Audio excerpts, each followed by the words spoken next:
আসসালামু আলাইকুম। সবাই আশা করি ভালো রয়েছেন। আমার সাদা মনে কাদা নেই। তাই আজকে একটি ছোট প্রশ্ন আপনাদের কাছে রাখতে চেয়েছি। এটা কোনো কবিতা নয়, আজকে কোনো কবিতা শোনাবো না। একটি প্রশ্ন আপনাদের কাছে তুলে ধরবো। অবশ্যই কমেন্টে উত্তরটা জানিয়ে দেবেন। সেটা হচ্ছে, ধরে নিন একটি ছেলে একটি মেয়েকে যৌতুক ছাড়া বিয়ে করলো। সবই ঠিক আছে, কিন্তু তাদের দাম্পত্য জীবনে যে কোনো একটি কোলাহলের কারণে তাদের দাম্পত্য সম্পর্কটা নষ্ট হয়ে গিয়েছে।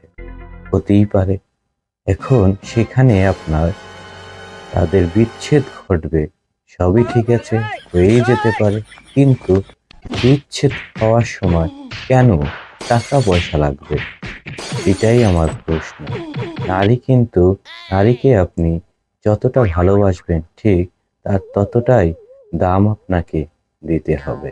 অতএব ভালোবাসুন একটি সীমাবদ্ধের মাঝখানে, যাতে আপনাকে মূল্য না দিতে হয়। এটাই বলার ছিল। বুঝতে পেরেছেন?